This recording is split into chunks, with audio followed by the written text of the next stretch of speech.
আমি আজকে শেয়ার করছি আমার পুজো করার একটা ভিডিওটা একটু বড় হয়েছে। আশা করব তোমরা সবাই আমার ভিডিওটা সম্পূর্ণ দেখবে। আমরা যদি একে অপরের পাশে থাকি তবেই আমরা এগিয়ে যেতে পারবো। তাই আশা করব তোমরা সবাই আমার ভিডিওটা সম্পূর্ণ দেখবে এবং লাইক কমেন্ট করবে। প্রথমেই আমি আমার গোপালকে স্নান করিয়ে নিচ্ছি, সাথে গোপালের বাসিটাকেও একেবারে গোপালের সাথে স্নান করিয়ে নিচ্ছি। গোপালের স্নানের পরে গোপালের গাটা আমরা মুছিয়ে নেব। এরপর গোপালকে আমরা জামা পরাবো।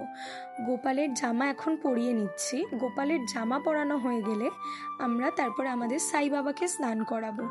এখন আমরা আমাদের সাই বাবাকে স্নান করাচ্ছি। সাই বাবা স্নান হয়ে গেলে সাই বাবার জামা কাপড় পরিয়ে দেব।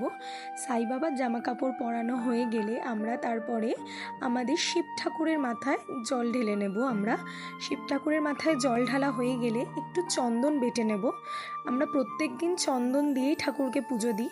চন্দন বেটে নেওয়ার পরে ঠাকুরকে চন্দনের ফোঁটা দিয়ে দেব। সব ঠাকুরকে চন্দনের টিপ পরিয়ে দেওয়ার পরে শ্রীকৃষ্ণের পায়ে আমরা তুলসী পাতা দেব চন্দন দিয়ে।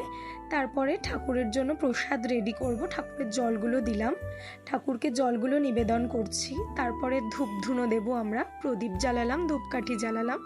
এরপর আমরা ঠাকুরকে আরতি করে নিচ্ছি। ধূপ দেখাবো, আরতি করব, ধূপ দেখাবো। আর তার সাথে আমার এই ভিডিওটা এখানে আমি সম্পূর্ণ করলাম। তোমরা আমার